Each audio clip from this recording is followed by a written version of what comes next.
रघुपति राघव राजा राम, पतित पावन सीताराम। रघुपति राघव राजा राम, पतित पावन सीताराम। गुरूंकडे कशासाठी जायचं असतं याबद्दल एक कारण गेल्या वेळेला अगदी सुरुवातीला आपण बघितलं. काय आहे, ज्यासाठी जे मिळवायला ज्यासाठी जायचं ते मिळवायला त्यासाठी जावं लागतं, त्या ठिकाणीच जावं लागतं. जसं आपल्याला दुकानात जिथे दूध मिळणार तिथेच दूध मिळणार, किराणा मिळणार तिथेच मिळणार. आपली काय आणखीन वस्तू असतील, वस्त्रपरावरण असतील तर त्याच दुकानात जावं लागेल. तर जसं जे आपल्याला हवं आहे, इथे परमार्थातली अडचण अशी असते की तिथे काय हवं आहे हे कळण्यासाठी पहिल्यांदा जावं लागतं. प्रपंचात काय हवं आहे हे ठरलेलं असतं की बाबा मला कपडा लत्ता घ्यायचा आहे म्हटल्यानंतर की कपड्या लत्त्याच्याच दुकानात जातो. किराणाच्या दुकानात जाऊन जरा एक चार नवीन काय आयटम शर्टाचे आले असले दाखवा, नाही तर पॅन्ट दाखवा, हे तिथे शक्य नाही. तर ते माणसाला कळतं, कारण प्रपंच कसा आहे तो उपजत त्याला आलेलं आहे. ज्ञान संस्कार सगळा त्याचा आहे. एक उपजत ज्ञान, दुसरा संस्कार, वातावरण, हे सगळ्यातून माणसाची प्रपंचाची तयारी छान करून घेतली जाते. आणि जसं त्यांचं छान झालं तसं आपलं शेवटी छान होतं. तर त्यामुळं ते जितकं समाधान तितकंच असमाधान आपल्याला शेवटी प्राप्त होतं.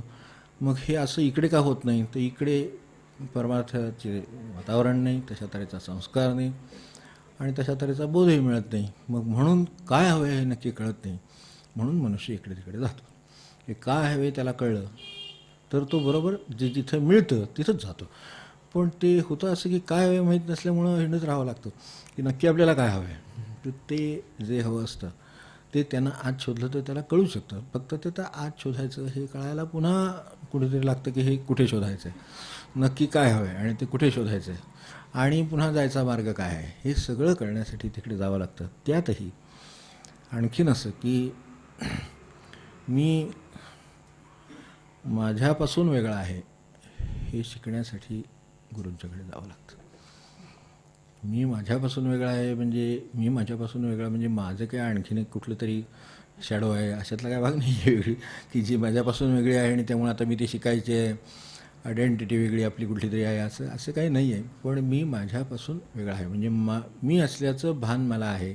मी कसा आहे त्याचं भान मला आहे. मी कोण आहे त्याचं भान मला आहे. मी कोण स्वतःला समजतो याचं भान मला आहे. ही भान शिकण्यासाठी तिथे जायचं. तिथे गेल्यावर लक्षात येतं की असं काही बंधनकारक नाही आहे गोष्टी की ज्या आपण समजत आलो. आता माझ्या मनापासून मी वेगळा आहे म्हणजे मला मन नावाची वस्तू आहे आणि तिच्यापासून मी वेगळा आहे. आत्तापर्यंत काय झालं, मनाप्रमाणे वागायची सवय झाली, तिथं अडचण आली. शेवटी माणसाला नेऊन असमानात नेऊन टाकतं. एखाद्याला उचलून फेकून परपटून नेऊन खड्ड्यात टाकावं शेवटी, तसं ते शेवटी खड्ड्यात टाकतं. वाटेत टाकतच तो वाटेत जाता जाता, पण तरीसुद्धा अगदी एखाद्याचं जातं आयुष्य बऱ्यापैकी गेल्यानंतर शेवटी जाऊन खड्ड्यात पडतो. म्हणजे शेवटी ते टाकणार हे ठरलेलं आहे, कारण त्याचा तो गुणधर्म आहे, त्याप्रमाणे ते काम करणार. सर्वसाधारण गुण त्याचा असा आहे. आता त्याला जर समजा शुद्ध झालं तर त्याच्याकडे दुसरा एक गुण आहे. मग तो दुसरा गुण कोणता आहे आणि मी त्याच्यापासून वेगळा कसा आहे हे शिकण्यासाठी तिथे जायचं. मग तिथे गेल्यानंतर कळतं की अरे अशी बांधील की नाही आपल्यावर काही. मनाप्रमाणे व्हायला पाहिजे, त्याचं कोणालाही वाटतं मनाप्रमाणे व्हायला पाहिजे. कोण असं आहे की माझ्या मनाप्रमाणे घरात काहीही होता कामा नाही, जर झालं तर याद असलं काही आधी कोणाला घरात बोलायची एवढी नसती हिंमत, पण तरीसुद्धा त्यातून झालीच त्याची. तर ते काही हे सांगू शकत नाही एकानेही माझ्या मनाप्रमाणे वागता कामा नाही. जे असं सगळ्यांचा समजा घरात परमार्थाचा अभ्यास सुरू असला तर काय सांगता येत नाही. एखाद्या वेळेला म्हणतीलही, मी म्हणलं तरी तसं करू नका बरं का, कारण ते मनाला बळी पडण्यासारखं आहे. आत्ताच शिकून आलं, कारण तोपर्यंत पाठ झालेला असते, तर ते पाठ झालेलं बोललं जाईल. तर तसं नाही, खरोखर आतून विचारलं तर सगळं मनाप्रमाणे व्हायला पाहिजे असंच वाटतं. म्हणून तर त्रास आहे, धडपड आहे, दुःख आहे. कारण असं प्रत्येकजण असंच म्हणणार मनाप्रमाणे. पण त्या अर्थाने जे मनाच्या वस्तून जे त्याला आवश्यक आहे ते मगाशी म्हटलं तसं गेल्या वेळेला तसं मी माझे, तर ह्याचं माझं, त्याचं माझं अशी किती माझे एकत्र होणार घरामध्ये. ती सगळी झाल्यावरती कशी सारखे राहणार. तो म्हणणार मला लवकर उठायला पाहिजे, तो म्हणणार मला उशिरा उठायला पाहिजे. तो म्हणणार वेळेत झोपलं पाहिजे, तो म्हणणार केव्हाही झोपलं तरी चालेल. आता हे सगळं काय माझं एकत्र होणार नाही. म्हणजे मग आता त्याच्यावरनं संघर्ष होणार. तो त्याला नाव ठेवणार, आज त्याला नाव ठेवणार. हे असं आता 4 माणसं झाली नाही, घरात 7 माणसं झाली तरी हेच होणार.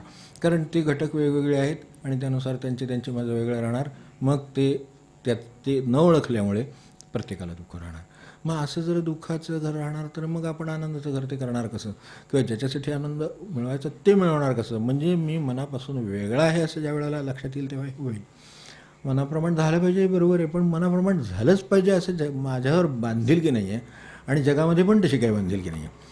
आता जे मोठे आता काय काय होतं, आपण मोठ्यांच्याकडे बघून वागतो. महाजनोयन तस्स पंथा, ठीक आहे, हे एक सर्वसाधारण म्हणून मान्य आहे.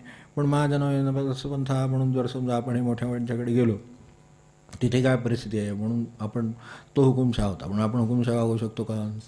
तो हिटलर होता, तो नेपोलियन होता, तो अमुक होता, हे सगळे बरोबर आहे. आता ती तो जगाला ह्याला देशाला वळण देणारे आणि अनेक देश पादाक्रांत करणारे लोक आहेत म्हणून काय आपण ते करायला जावं का? पण ते कारण ते करून पुढे काय होतं ते कळलेले. म्हणजे माझ्या मनाप्रमाणे, म्हणजे उदाहरणार्थ त्यांच्या मनाचा विचार केला तर ते काय म्हणतात, माझ्याप्रमाणे मनाप्रमाणे तुम्ही चाला म्हणजे तुमचं कल्याण होईल. आणि शेवटी 2-2 लाख लोकांची कत्तल होते. मग ह्याच्यात ते निरपराध जे गेले, जे त्यांच्या मनाप्रमाणे वागा म्हणून पुढे गेले, त्यांचं काय झालं, म्हणजे ते मनात गडबड होती, ते बरोबर नव्हतं, त्याच्या मनाप्रमाणे चालण्यात अर्थ नव्हता. आता हे कळायला मला स्वातंत्र्य आहे. मी माझ्या मनापासून वेगळा आहे, इतरांच्या मनापासूनही वेगळा आहे, आणि मी नक्की कोण आहे आणि काय कोण आहे हे बोध झाल्यावर काय असायला पाहिजे हे कळतं. शाळेत गेल्यावर काय येत नाही हे पहिल्यांदा कळतं, मग ते कसं येतं ते शिकता येतं. बरोबर आहे. आपण शाळेत गेल्यानंतर आपल्याला जर सगळं येत असेल तर कशाला जाईल, तो पहिल्या दिवशी सांगेल हे जे गेलो तिथं सगळं जे आहे ते सगळं मला 1-2-4 इयत्तांचं येतं आहे, त्यामुळे मी आता सध्या भाषेत म्हणजे खेळू का, खेळायला जाऊ का, असं जर मुलांनी विचारलं तर ते त्याचा अर्थ एक तर त्याला येत असलं पाहिजे किंवा ते त्याला कळत नसलं पाहिजे. तिथे काय जे शिकवलं जातं ते त्याला कळत नाही आहे म्हणून त्याला असं वाटतं की मलाही येतं. मग ते जे येतं आहे ते शाळेत गेल्यावर खरं अशी अपेक्षा आहे की आपल्याला हे येत नाही, अक्षर येत नाही, काय अंक येत नाही, काय ते येत नाही, ते येत काय नाही हे शाळेत गेल्यानंतर पहिल्यांदा कळतं. तसं गुरुकडे गेल्यानंतर हे कळतं की मला काय जमत नाही, मी कोण खरा नाही, मी कोण खरा आहे, मी कोण स्वतःला कसं मानतो, हे सगळं त्यांच्याकडे कळतं. मी मानतो की मला आता जसं सगळं कळतं असं मी मानतो. तर तसं काय तिथे नाही आहे हे लक्षात येतं. अरे त्यांना तर एवढं कळते, जर आपल्या बरोबरीचे त्यांनासुद्धा आपल्यापेक्षा जास्त कळते, मार्क नाही का पडत जास्त, तर तसं ते तेवढ्या भाषेत तरी कळतंच त्यांना. आता मार्क पडले म्हणजे कळतंच असं काय राहिलं नाही हेही मला माहिती, पण तरीसुद्धा थोडाफार काय 19-20 असेलच ना काहीतरी फरक त्याच्यामध्ये असणारच की तसा थोडा फरक आहे. मग तेव्हा लक्षात येतं अरे हे आपल्याबरोबरचे पण ह्यांना हे येत आहे, मला येत नाही. मग मला काय येत नाही, कुठे त्रुटी आहे, कुठे अज्ञान आहे, हे सगळं आपल्याला लक्षात येतं. ते तिथे गेल्यानंतर येतं. मग त्यासाठी तिथे गेल्यावरच हे कळेल की हे मग गुरुकडे गेल्यावर कळते की अरे मी जसं समजतो तसं नाही आहे, मी म्हणजे मला जसं वाटतं आहे तसा मी असलंच पाहिजे असं काही नाही. मला असं वाटतं की मी खूप मोठा असं, प्रत्येकाला वाटतं की माझ्या शब्दाला मान द्यायला, माझ्या शब्दाला मान द्यायला पाहिजे, हे खरं आहे हो. पण असं प्रत्येकजण म्हणायला लागल्यावर कोणी कोणाला मान देणार, शेवटी सगळे तलवारी घेऊन म्हणजे लढाईच व्हायची. तर तसं काय नाही, मी मान करून उभा आहे तलवार आणि हात जोडून सांगा आता काय करायचं, असंच आपण आता असं आपल्याला कोण लोक भेटणार, घरात नाही भेटू शकत तर बाहेर कुठं भेटणार आपल्याला कोण, तर त्यामुळे तसं काय होत नाही. मग शेवटी काय होतं, मग तिथे गेल्यावर ही ओळख पडते की असं असलंच पाहिजे असं काही नाही, नसलं तरी चालतं.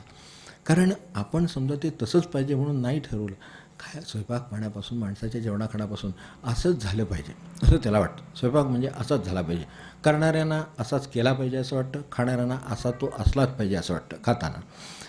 आता ते तसंच आहे का खरं, म्हणजे काय बाबा समजा थोडं मीठ कमी जास्त असलं तरी त्यांनी नडत नाही. उलटं आता कमी खायचीच वेळ आली आहे, पण तरीसुद्धा ते नसलं तरी चालतं, कमी असलं तरी चालतं, त्यामुळे तसं नडत नाही. एखाद दिवशी आळणी स्वयंपाक खाऊन बघावा, एखाद दिवशी कमी तिखटाचा खाऊन बघावा, जास्त तिखटाचा खाऊन बघावा असं काही सांगत नाही, कारण ते काही फार खाणं शक्य नाही, पण तरीसुद्धा थोडा जास्त झालं तरी चालू शकतं, म्हणजे चालू शकतं असं काही शरीराचं म्हणणं नाही. पण ह्यासाठी मी शरीरापासून वेगळा आहे असं सांगणारं कोणीतरी पाहिजे ना. नाही तर मी म्हणतो तसं झालंच पाहिजे असं होत राहील, मग असं होत राहिलं त्याला अंतच राहणार नाही आणि मग दुःखालाही अंत राहणार नाही, कारण सगळं तसं नाही आहे बाकीचं, प्रत्येकाला तसं पाहिजे.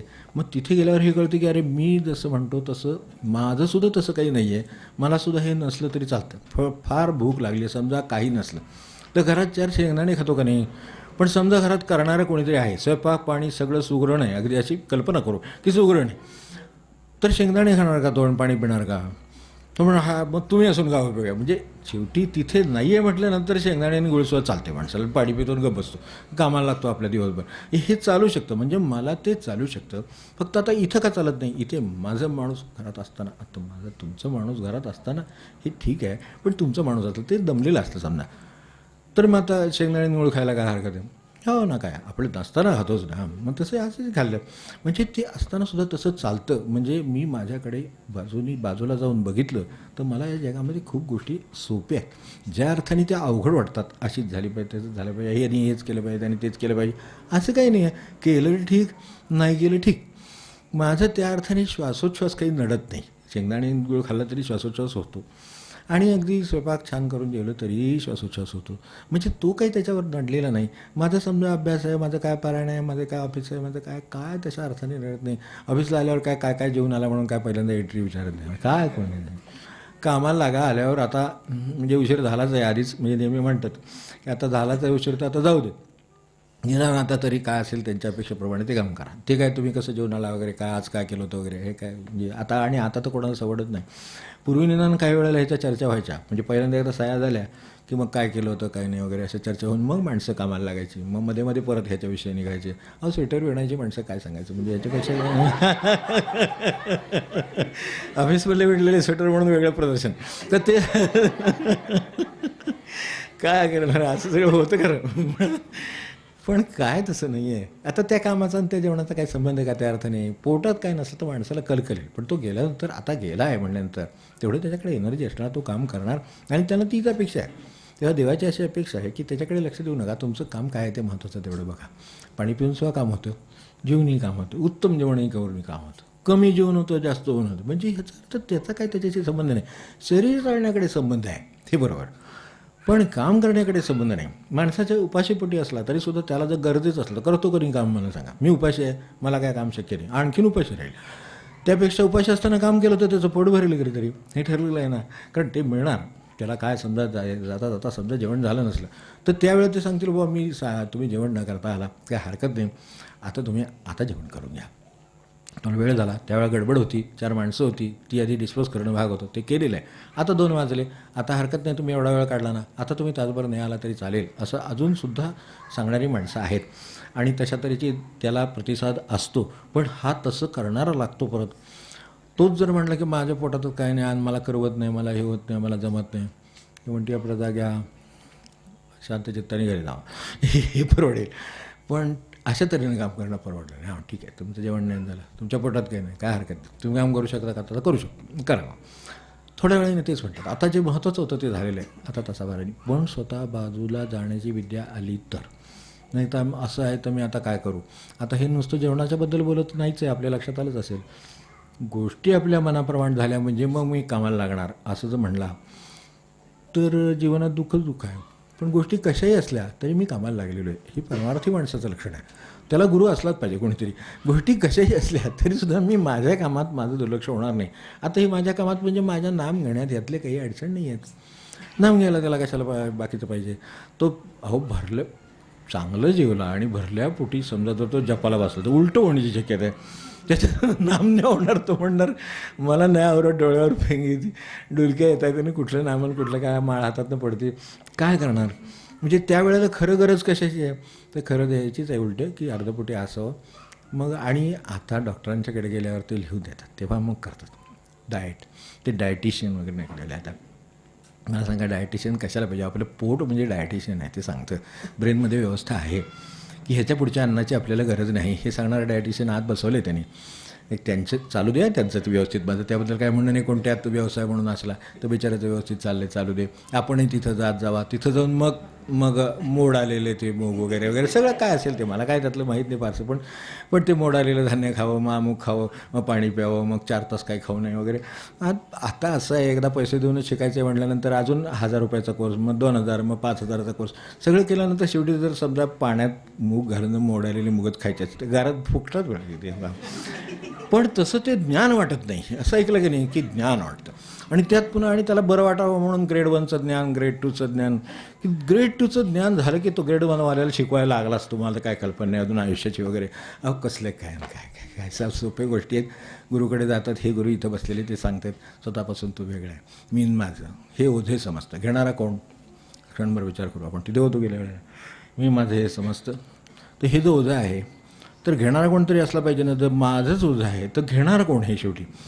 माझ्या शरीराचा ओझा आहे असं ज्याला वाटतंय तो कोणीतरी असला पाहिजे ना, की बाबा मला हे खांद्यावर ओझं टाकलं आहे की हे प्रपंचात एवढा भार आहे, आमकाय तमकाय, काय माझ्यावर कर्ज आहे, माझ्यावर अमुखी आहे, जबाबदारी आहे, आमकाय तुमकाय, हे जे काय सगळं आहे ते वाटणारं कोणतरी आहे ना, त्याला ओझं वाटते. आता टाकारो म्हटलं आहे, मी माझे ओझे हे समजतात. आपण होतो तिथे, माझे जण माझे शेतं वगैरे, माझे हे ओझे समजतं. विवेके विवरित होता, कोणी विवरावं हा प्रश्न आहे. हे स्वतःला सांगावं. आता स्वतःला म्हणजे हा स्वतः कोण? ज्याला ओझं झालं आहे तो स्वतःला काय सांगणार? तो अजून कोणीतरी आहे की जो हे जाणू शकतो की हे ओझं आहे आणि एवढं ओझं घेण्याची गरज आहे. ते आहे, बरोबर आहे. प्रत्येक मनुष्य आहे म्हटल्याबरोबर त्याला काहीतरी माझं असणार आहे, बरोबर आहे. त्याच्या माझ्या श्वासापासून काय कशापासून सगळी त्याला ओझे आहेत, त्याच्या त्या बिलॉंगिंग्ज आहेत, त्याचं राहणं आहे, त्याचं आपण जसं ना किमान गरजा माणसाच्या तसं आहे. अन्न वस्त्र निवारा त्याला असणार, त्याच्या एकदा वस्त्र आहेत म्हटल्यावर 10 वस्त्र असणार, ही त्याची अगदी किमान गरज समजू आपण. तर ती किमान गरज आहे तेवढं त्याच्याकडे असणार, हे बरोबर आहे. पण त्याचं ओझं म्हणजे त्यात अडकण्याचं काही काम आहे का, भार आहे का त्याचा? अमुकच वस्त्र हा भार आहे, पण वस्त्र हा भार नाही आहे. पण वस्त्र हे किमान गरज आहे आणि वरचं हे ते सगळं कोणाचं तरी ओझं आहे. ते कोण आहे ते शोधा. ते गुरूंच्याकडे गेलं की कळतं. अरे हे जसं तोंड खातं हे दिसतं पण मन खातं हे दिसत नाही. ते जेव्हा कधीतरी कळतं की हे उरलेलं हे मनाचं आहे. म्हणजे व्रत म्हटलं, चांद्रायण वगैरे, ते कशासाठी म्हटलं की खातं कोण हे कळावं यासाठी ते आहे पहिल्यांदा. म्हणजे मग आपल्या लक्षात येतं की आता ते खात नाही आहे, 2 घास खाते तरी राहते. म्हणजे एकदा कोणीतरी ठरवलं, ते जो खातो तो ठरवत नाही, दुसरा कोणतरी जो ऑब्झर्वर बसलेला आहे. ते जे एका झाडावर 2 पक्षी बसलेत म्हटलं तसं, एक पाहतो आणि एक करतो, एक जिवाय एक शिवाय, 2 बसलेले आहेत. तर ते जसे एकमेकांकडे बघतायत तसं आत कोणी बघणार आहे. तो म्हणतो 2 घास खाऊन राहा, 3 घास खाऊन राहा, 4 घास खाऊन राहा. अरे मी एवढं ताटभर जेवलं तरी माझं अजून पोट भरत नाही असं वाटते, आणि अजून काय आवडलं असलं तर ते खावंसं वाटते, असं जे वाटते. त्यातच कोणीतरी असा अजून आहे की जो म्हणतो एकच घास खा, 2च घास खा. आणि राहतो मनुष्य. आपण आता किती लोकांना अनुभव आहे की राहू शकतो मनुष्य, आणि उलटं त्याच्यात हित होतं. म्हणजे लौकिक हित होतच होतं, पण पारमार्थिक हितसुद्धा होतं. एरवी जाऊन त्याचं वजन कमी होत नाही. डाएट ते सांगतात, ते लिहून देतात, माणसं त्या वाळूत फिरतायत पण ते कमी होत नाही. काय कशात म्हणजे ते काय जे करत असतील ते, हे सगळं करूनसुद्धा त्याला काय परिणाम होत नाही. इथं मात्र कसा टक्क व्यवस्थित एकदम मनुष्य कार्यशील होऊन जातो. म्हणजे व्यावहारिक समाधान तर होतच आहे, म्हणजे व्यावहारिक सोय तर होतेच आहे, पण त्याच्याबरोबर पारमार्थिक सोय होते. त्याची पारमार्थिक सोय अशी आहे की त्याच्या लक्षात आलेले आहे आता की अरे हे तोंड नाही खाणार आहे, हे मन खाणार आहे, ते जास्त खाऊ म्हणते. हां, मग ते जर जास्त खाऊ म्हणत असेल तर त्याला सांगणार मी आहे ना, तू नको बॉस, काय होते बघूया. बरं, काय प्राणकंठाशी येत नाही या अर्थाने कोणाचं काय झालं म्हणून आणि त्याला काय करावं लागलं, त्याच्यासाठी औषधोपचार करावे लागले, काय ॲडमिट करावं लागला, असं काय होत नाही. काय झालं तो एखाद्या ठिकाणी समजा एखाद्याला हॉस्पिटलमध्ये नेला आणि त्याला विचारलं भयाना काय झालं, यांना काही होत नव्हतं. फक्त काय झालं की 1 घासच जेवले, 2 घासच जेवले, त्यामुळे त्याला ॲडमिट केलं. त्यामुळं कसं ॲडमिट करायला लागेल, त्यानंतर काय पाणी पिईल, अजून जर झेपत नसेल तर संध्याकाळी अजून 2 खाईल. पण ह्याच्यापेक्षा जर त्याला काही म्हणजे तो विकारात मोडत नाही, ते मनात मोडते. म्हणजे तिथं आहे ते, मग तिथं आहे तर ते सांभाळणार आहे. ते मन माऊली सगळ्याची ती कशासाठी आहे, तर ती आहे तिथं, ती वेगळी आहे एवढं लक्षात ठेवलं म्हणजे पुढचं काम सुरू झालं. तर ते वेगळेपण ओळखण्यासाठी त्यांच्याकडे जायचं की मी माझ्यापासून वेगळा आहे. सर्वसाधारणपणे मी जे मला समजतो त्याचाच मी आहे अशी माझी समजूत आहे, त्याचा मी नाही, मी भगवंताचा आहे. तेव्हा आता म्हणून ते म्हटलं ना, महाराजांना हे पसंत पडेल का हे विचारणं हा प्रश्न म्हणजे काय आहे की समजा मी काय केले, रागावले, काय केले, काय एखादं कर्म आहे, एखादे आहे, हे महाराजांना आवडेल का, हा जो साधा प्रश्न विचारला जातो आणि परमार्थामध्ये तो अत्यंत उपयोगी ठरतो. तर मी दुःख करतो आहे, मी आनंद व्यक्त करतो आहे, काय त्याची पद्धत असेल. आनंदसुद्धा व्यक्त करायच्या पद्धती आहेत करी, दुःखसुद्धा व्हायच्या पद्धती आहेत करी. एखादा कणतो, एखादा सोचतो आहे, एखाद्याच्या चेहऱ्यावर दिसतं आहे याला दुःख आहे, एखाद्याचं असंही आहे, किती प्रकार आहेत त्याच्यामध्ये. पण दुःख कदाचित एवढंच असेल, पण हे जसं पाण्याची उष्णता ही तुमचे बघणारा कोण आहे याच्यावर अवलंबून आहे. एक म्हणतो पाणी फार गरम झालं आहे, एक म्हणतो जरा कडकडीत आहे, एक म्हणतो बरं आहे, एक म्हणतो अगदी छान आहे, कोमट आहे, एकाला अगदी काही यात काय नाहीच आहे असं वाटतं. ते बघणारा आहे, त्याचं इंद्रियाचे कशा कुठून आला आहे अपेक्षा आहे. म्हणून तो प्रयोग सांगितला मागे आपल्याला बोललो तसं की 2 ठिकाणी हात ठेवावे आपलेच आणि जी भांडी समोर ठेवावी, चांगलं उकळतं कोमट आणि गार, त्यासले दोन्ही ठिकाणी एकदम गार पाण्यात हात ठेवा, एकदम कडक पाण्यात हात ठेवा, मधल्या कोमट पाण्यात दोन्ही आपलेच हात बुडवावे. जो गारातून आला आहे तो म्हणतो काय गरम लागतं आहे, आपलाच हां, आणि आपल्यालाच सांगतो आहे. आणि दुसरा जो एकदम कडक पाण्यातनं तिथे कोमट पाण्यात आला आहे तो म्हणतोय काय गार लागते. अहो भांडं एक, बघणारा एक, पाणी एक, मग आहेत कोण ते सापेक्षतेने बघतायत. त्याला आधी जे वाटत होतं ह्या हाताला त्याला ते गरम वाटते आणि आधी जो गरमातून आला त्याला ते गारं वाटते एकदम. पाणी तसंच आहे, डिग्रीमध्ये काही फरक नाही. बघणारे आपण आहोत, डोळे आपले आहेत, आत साक्ष आहे, हे सगळं असलं तरी साक्ष वेगळी आहे. ह्याचा अर्थ इथेच इंद्रियात जर आपण वेगळे असू शकतो तर ह्याच्या पलीकडे जो जाईल तो आणखीन किती वेगळा असेल. मग इंद्रियात येत म्हणजे काय ते कळतं. तर ते कळायला म्हणून ते नोच्चारे नाम दत्त प्रभो, नाम उच्चारलं असतं तर नाम घेणारा कोणीतरी वेगळा आहे याचं भान आलं असतं. मग त्याला ज्या गरजा आत्ता वाटतात त्या त्याच्या दृष्टीनं खरोखरच आहेत का नाही हे पाहायला मनुष्य तयार होतो. नाहीतर तो गृहीत धरतो हे पाहिजेच पाहिजेच म्हणणारा जो कोणी आहे ना ते मन आहे. ते पाहिजेच म्हणतं, नकोच म्हणतं ते जे आहे ना ते चकारवालं ते आहे ते मन आहे सगळं. पाहिजे हे बरोबर आहे, माणसाला भूक लागली अन्न पाहिजे, पण पाहिजेच असं नाही. कारण काय होतं त्याच्यावरूनच होतं ना की ते अगदी 11ला त्यांचे ते वेळेला ते अन्न पाहिजेच. 11चे 11:30 झाले म्हणजे काही प्राणकंठाशी येत नाही. थोडे थांबा काय ठीक आहे व्हायचं आहे, त्यांचं काय अडचण असेल किंवा आणखीन काय कोणीतरी आलं गेलं असेल, पण ते नाही, ते त्या वेळेला ते पाहिजेच. ते चवालं मन आहे ते बाजूला काढायला गुरु शिकवतात बरोबर. ते म्हणतात की ठीक आहे पाहिजे हे बरोबर आहे, देणार आहेत हेही खरं आहे, फक्त आज जरा काही अडचणी असतील, गडबड असतील, कोणी पाहुणे आले असतील, काय झालं तर उशीर झाला तर चालू शकतं. त्याच्यावर शरीर वेगळं आहे, मन वेगळं आहे, ते सगळे भाग आपले बरोबर वेगळे करून दाखवतात. आपण सगळ्याला एकच समजतो. हा जीव वेगळा आणि त्यातला तो परमात्मा तो वेगळा, तो शांत आहे, त्याचं काही म्हणणं नाही. आणि अशा काही चकार बाजूला गेला म्हणून काही होत नाही. समजा नसलं थोड्या वेळाने जेवलं चालू शकतं, पण मला लागतं पाहिजेचं, मग तुम्ही बसाचं आणि दुःखच करत बसायचं. हेच दुसरं काही नाही, दुःखच लागेल मागे. तर त्याच्यापेक्षा जर थोडं थांबलं तर थांबवणारा कोण तो शोधून काढा, ते गुरुकडे कळतं. मग म्हणून ते ओझं ठरतं. ओझं काय ठरतं तर त्याला तर त्रास आहे, पण तो इतरांना देतो तो त्रास केवढा आहे. जगामध्ये मला सांगा स्वतःचा त्रास आहे बरोबर, पण जगाने आपल्याला दिलेला त्रास जास्त वाटतो की केव्हाही. जगाचा त्रास आपल्याला आहे. खरं माझ्याकडून कोणाला मी खरोखर अगदी काही बोलले नाही. जसं भांडणात सुरुवात होते, मी लहान मुलं नाही का सांगत आपल्याला मी काही केलं नाही. सर्वात पहिल्यांदा 2 भांडत जर मुलं आली आणि तक्रारी घेऊन आली तर पहिलं वाक्य त्याचं असतं की मी काही केलं नव्हतं आणि ह्याने मला मारलं. आता काय त्याला काही बिघाड झाला आहे का डोक्यामध्ये, ते कसं घेऊ का बागे. मग तो सांगतो आधी काय केलंस ते सांग, म्हणजे ते बरोबर ते तेच आहे ते. मग आता दुःख होतं आहे तर आधी काय केलंस ते सांग असं गुरु म्हणतात. तर दुःख कसं होते, दुःख कशाला होईल. जर मनुष्य आनंद स्वरूप आहे त्याला दुःख होते याचा अर्थ मध्ये काहीतरी त्यानं केलेलं आहे. महाराजांच्याकडे गेल्यानंतर महाराज काय म्हणले आपल्याला माहिती आहे ना की बाबा माझं पोट भेटलं, काय त्रास होतो म्हणले, काय नाही तुम्ही काल काय खाल्लं होतं, काय नाही हो ताकभात जेवलं. ताकभात जेवून माणसाचं एवढं त्रास होतो आहे म्हणले, तुम्ही मला परवा काय जेवला ते नाही सांगितलं म्हणले. परवा भाजी तळ्या हात जाऊ देत आता ते बाकीचं काय नका सांगू म्हणले. ते परवाचा त्रास आज झाला आहे, तेलाला 3 दिवस लागतात, ताकभाताचा 4 तासाचा माया 5 तासाचा संपला विषय. मग त्यांना काय होणारच नाही आहे, पण ते अजून गेले नाही ना. मनुष्य म्हणतो म्हणून परमार्थ, तो म्हणतो परमार्थ नाम घ्यायला लागलो तरी अजून समाधान नाही.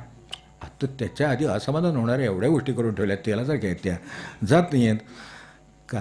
आपण आता काही वेळेला असं म्हणजे आपल्याला तर अनुभव असेल की तर मी काय सांगावं आपल्याला, कारण माझ्या तर पिढ्यात चहा आहे, चहा घेतला की कळतं की काल ह्याच्यामध्ये काय कांद्याची भाजी केली ते त्यात कांदा होता हे आत्ता इथे कळतं हो की नाही. कारण त्या भांड्याला लागलेला वास तुम्ही कितीही ते अगदी खसखसून ते सगळे कसले ते काय वायरचे ते गुंडे वापरून सगळं करून धुतलं असलं तरीसुद्धा त्याच्यातून तो वास काढता येत नाही. त्याच्यातला लागलेलं चिकटलेलं काढता येईल, सगळं काढता येईल, पण वास कुठे चिकटलेला असतो ना, त्यामुळे तो नाही काढता येत. सूक्ष्म हे कठीण असतं, म्हणून परमार्थ हा सूक्ष्मच आहे आणि आनंद सूक्ष्मच आहे, त्यामुळे तो मिळवायला त्याचाच मार्ग लागतो. तर त्या जर भांड्यात चहा केलेला असला, त्या जर भांड्यात दूध घेतलेलं असलं, ते तुम्ही म्हणा की बाबा ते काल घेतलं होतं, काल समजा काय आमटी केली त्यात कांदा घातला होता किंवा काय केलं असेल, तर ते असण्याबद्दल माझं म्हणणं नाही. कांदा मिंदाने छान लागतं सगळं, म्हणजे चव येते हो, त्याच्याशिवाय कशाला मनुष्य करेल. समजा चव बिघडत असते तर माणसं जो एवढ्या हौसेने चिरत बसली असते का, पण ते चिरत बसली त्याचा अर्थ त्याला काहीतरी चव येते, छान आहे चव आली ना. पण आज ते काल होतं, पण भांडं तेच आहे.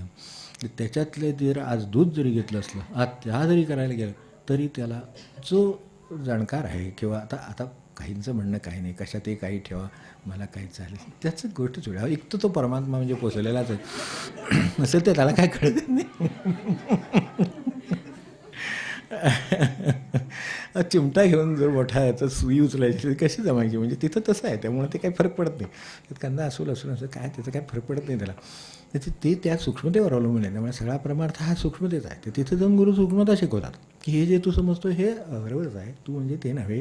तर ते जे मी माझे होते समजतं, तर ते वेगळं वेगळं करून दाखवतात. मी मग माझं, मग त्यापासून तू वेगळा. हा बघणारा कोण? ज्याला हे कळलं तो सूक्ष्म होता म्हणूनच त्याला कळेल ना की ह्याच्यात कालन परवान अमुक, हे कोणाला कळेल? ज्याला हे सूक्ष्म कळते त्याला कळेल. हे जर व्यवहारातलं कळेल तर त्याला परमार्थातलं नाही का कळणार?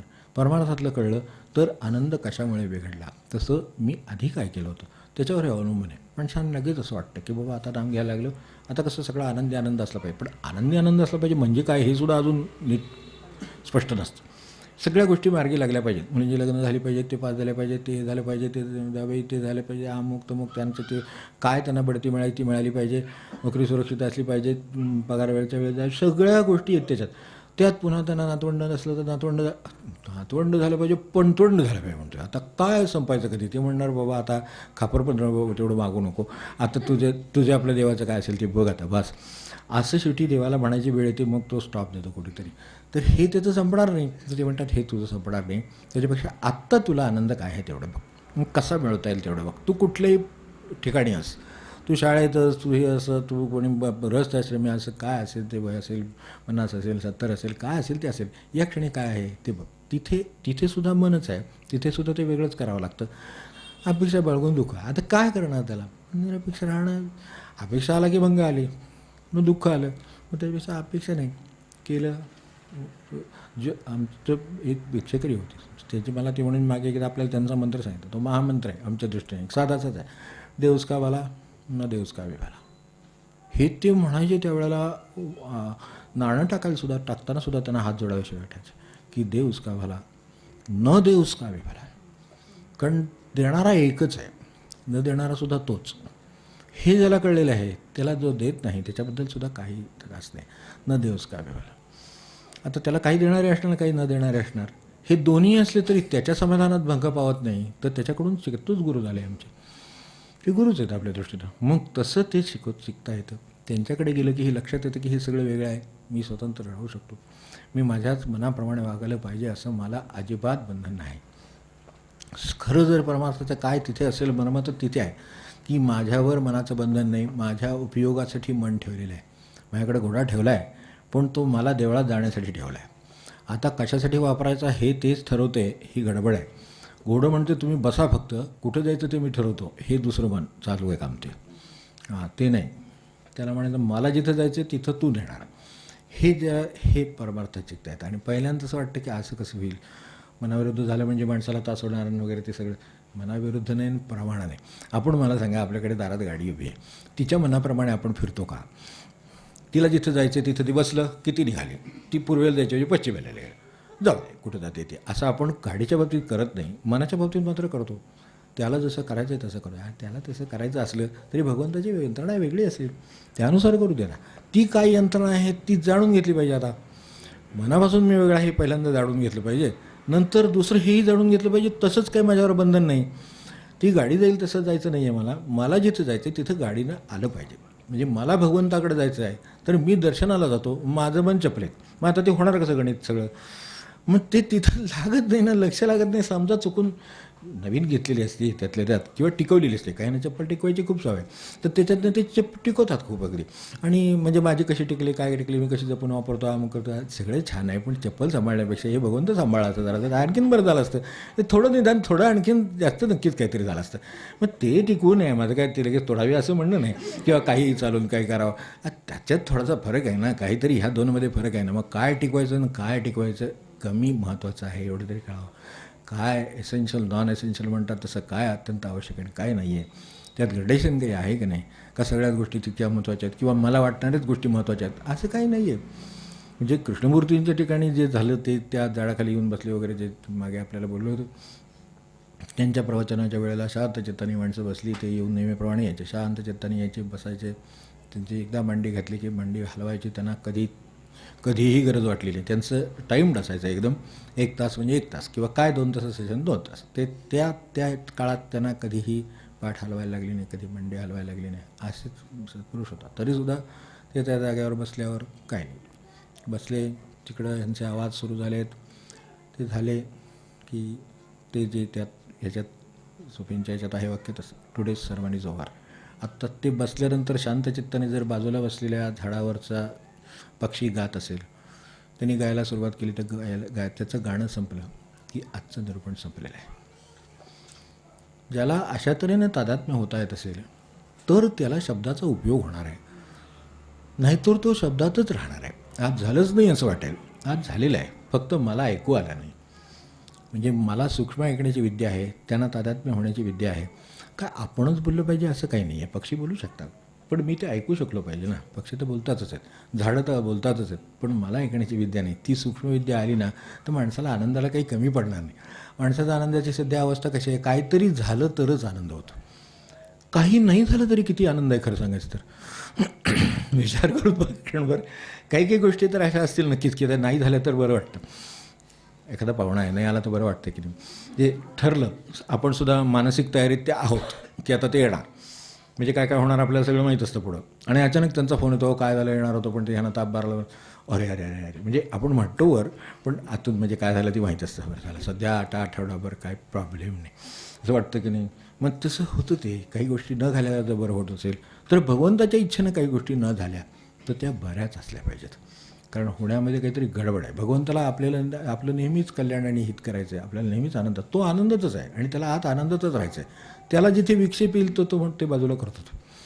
मग आपल्याला वाटतं माझं बाजूला केलं, तुमचं नाही बाजूला केलं. तुमच्या आनंदाच्या आड येणारे जे आहेत ते बाजूला केले. आता ते कळण्यासाठी थोडी सूक्ष्मदृष्टी पाहिजे, तेवढी यावी आपल्याला. यासाठी उरवडीत आहे काय काम नाही, याचं काम आपल्याजवळ, आनंद ज्याचा त्याच्याजवळ.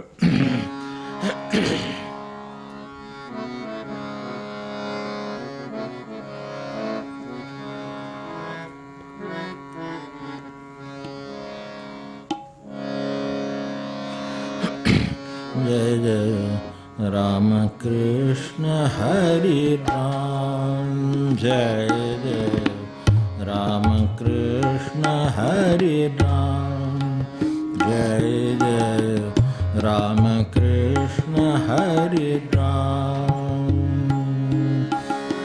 राम कृष्ण हरि राम, राम कृष्ण हरि राम, जय जय राम कृष्ण हरि राम, जय जय राम कृष्ण हरि राम, जय जय राम कृष्ण हरि राम, राम कृष्ण हरि राम,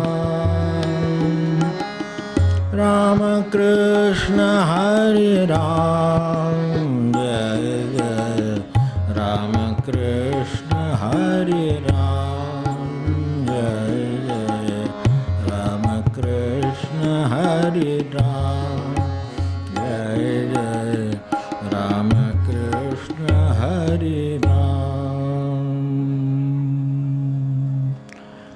जानकी स्मरण जय जय राम.